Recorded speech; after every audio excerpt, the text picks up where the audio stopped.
Good morning or good day, everyone, and welcome to our meditation.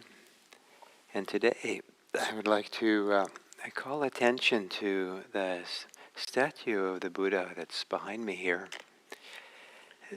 The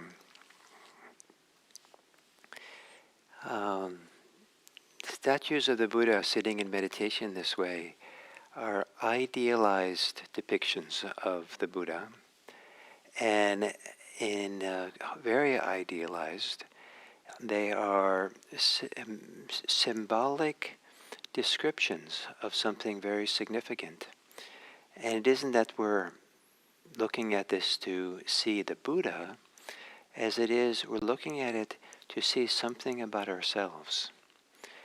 And what this posture represents is someone who has an inner peace, an inner tranquility, and a confidence where the person is fully present in a dignified way without asserting themselves onto others, without demeaning others or wanting something from others. But in some ways has a certain kind of self-contained tranquility or peace and confidence. At the same time is available for others. Usually these statues have the Buddha sitting in meditation with his eyes only half closed or half opened, so that he's also available to the world to see it and look upon it with a relaxed gaze. And so the idea here is that as we look on a Buddha statue like this one we have, is to be able to somehow or other have it inspire in us our own dignity, our own capacity for inner peace and confidence, our own sense of self-respect. And so there are many ways in which we can feel that, and many ways in which we can express it physically. But the idea is, if you would like, to have that be expressed in the posture with which you meditate. Sometimes they're said there's 4 dignified postures for meditation. There is standing, there's walking meditation, standing meditation, sitting meditation, and lying down meditation. And each of those, to somehow or other adjust the posture, so the posture itself is in touch with or an expression of a certain sense of dignity, a certain sense of self-confidence,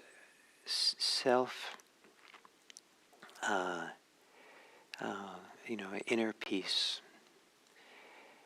And we have the idea these days in our societies of that postures. There's people who take power postures before they're going to give a public talk or something to develop some confidence. And I don't know about this power confidence exactly, but dignifying postures.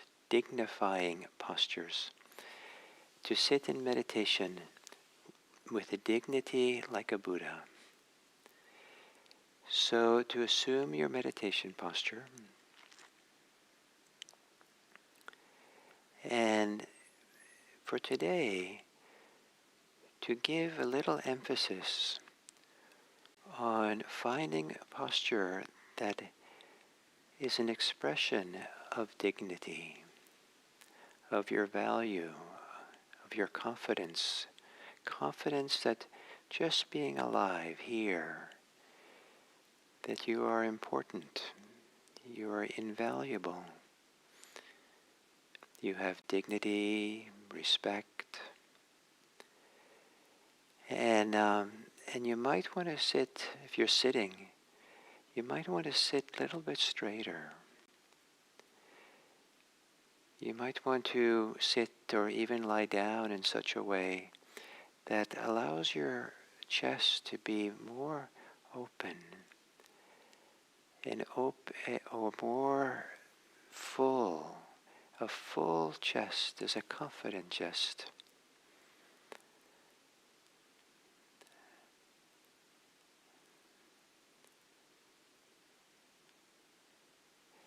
To have your hands in a position where they dignify us, they hold us upright here. And in assuming a dignifying posture, the idea is that this helps settle something inside. The idea is that it evokes a sense of inner tranquility, that all things locally, here and now, are good.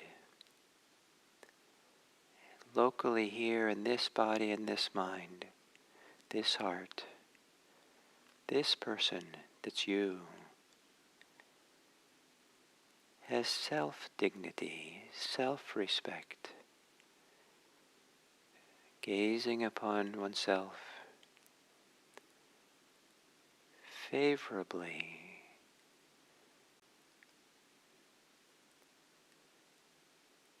And if you haven't closed your eyes, maybe gently closing your eyes or keeping them half open. And see if you can have your breathing. Breathe a sense of dignity or deep appreciation and confidence into your whole being. Breathing in a little deeper and fuller. Maybe feeling the strength of breathing in. Moving the rib cage, the chest, the belly.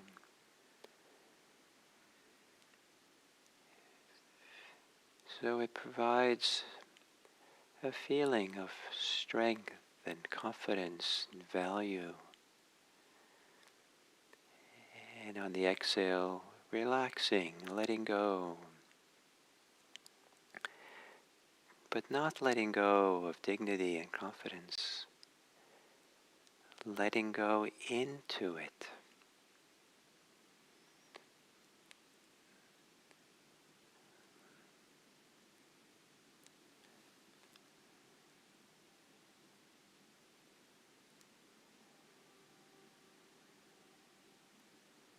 Deep inhales as a way of creating more room for breath, for breathing.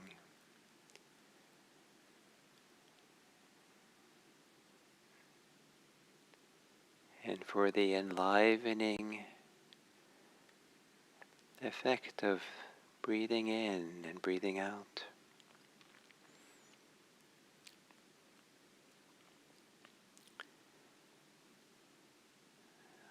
Then letting your breathing return to normal.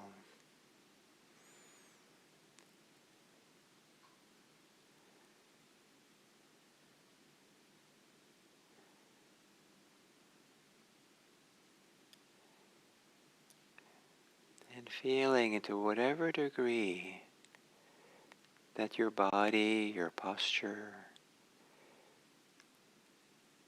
is the container for your inner life, container for your meditation, that provides an atmosphere, a holding of quiet, peaceful dignity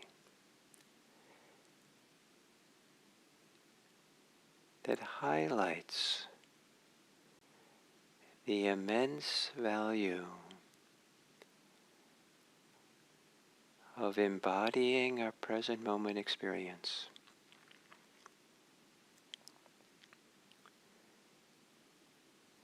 That this person, this body, this heart, this mind, this inner life is precious, invaluable, and worthy of embodying, worthy of meditating within, worthy of sitting like a Buddha, peaceful, calm, careful to not give in to thoughts that undermine our dignity.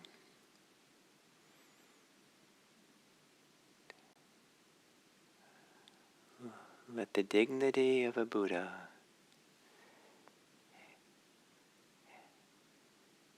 help you be present with a quiet confidence.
And as we come to the end of this sitting, to consider how whatever way that you want to support others, other ways, your gift to your family, your friends, your community, the world, through your generosity, your care, your kindness, friendliness, your integrity.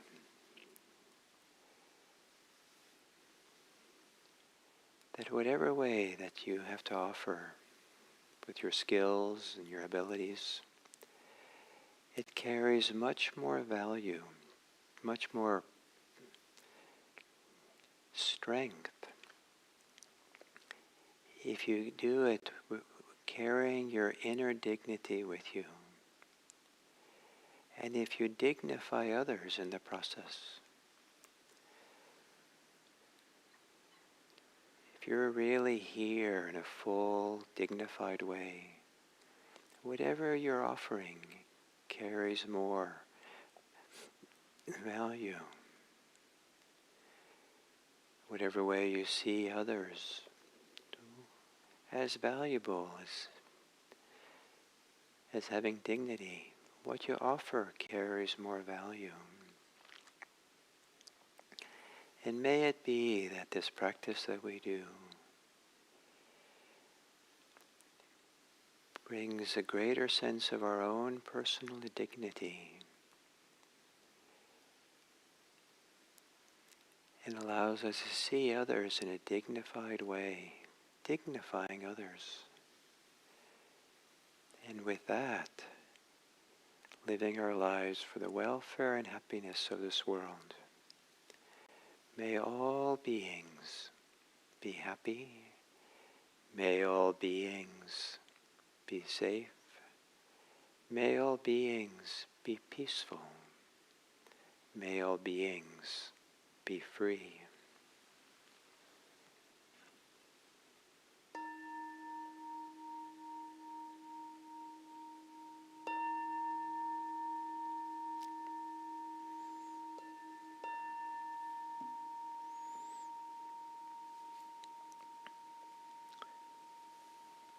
Thank you.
And for those of you who noticed that there were no sound, there was a period of time where I turned off the mic and then forgot to turn it on. So it was not your computer.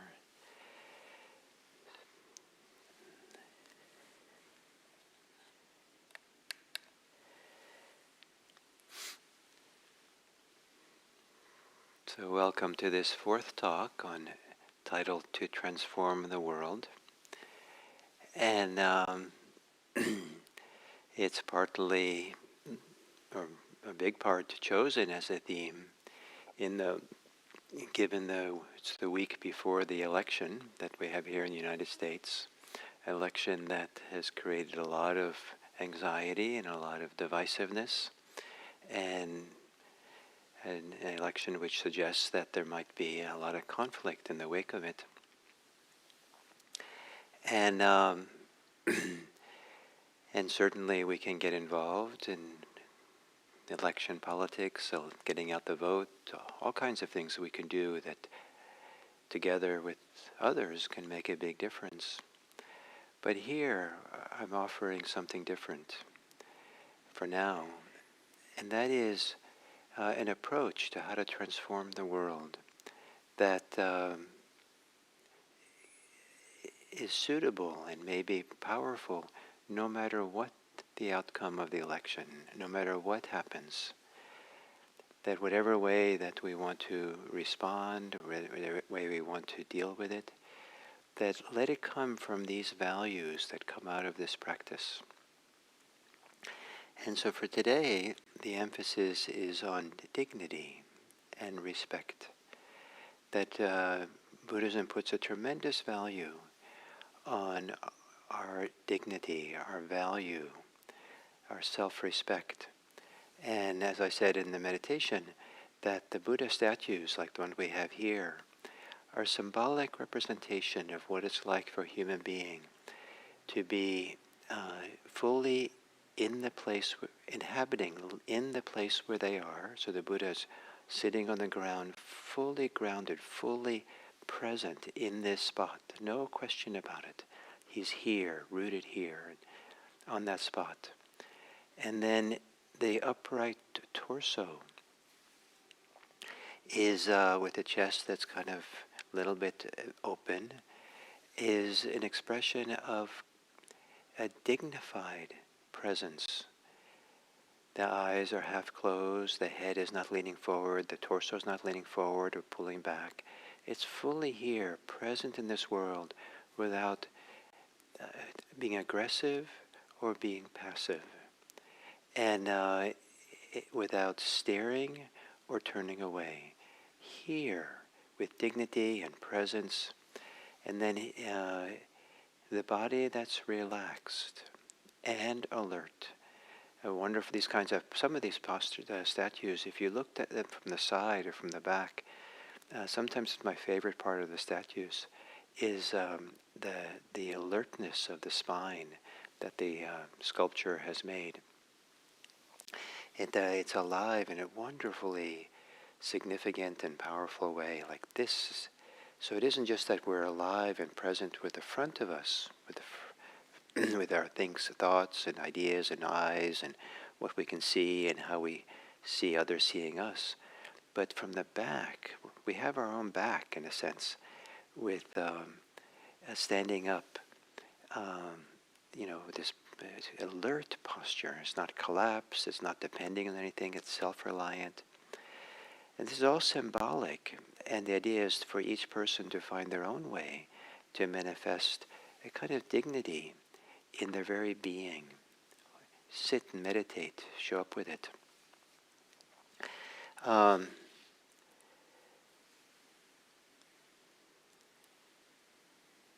So there's a very important document that came out of the United Nations some 60 years ago, called the Universal Declaration of Human Rights. And it begins, all human beings are born free and equal in dignity and in rights. All human beings are born free and equal in dignity. And so to be able to live in a dignified way and to see the dignity of others. And people who offer spiritual care, especially like chaplains at hospitals and other places, I see them having a work, the task, the mission, the vision, to be dignifiers. They see and treat people as if anybody they encounter has dignity, has value, has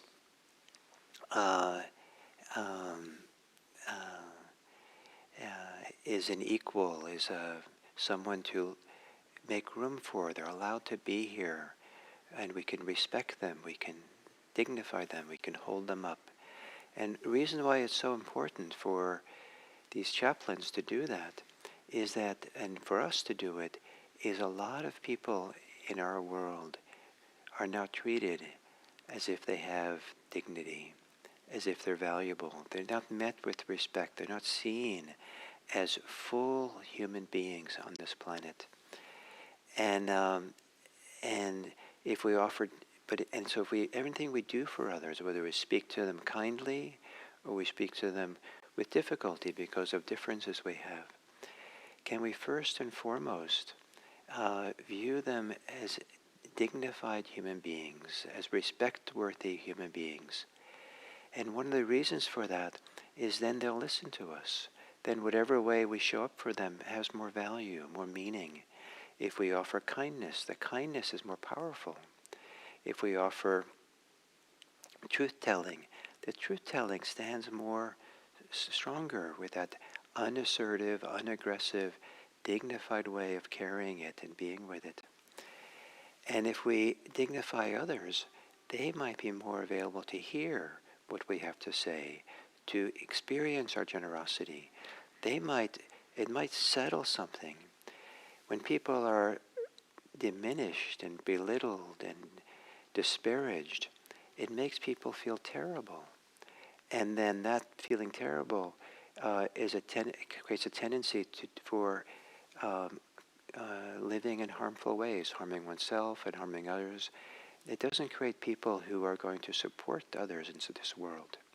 But if we can meet others with dignity, dignify them, then maybe then there's a chance for cooperation, for coordination, for mutual respect. And maybe that's more important than getting our way. And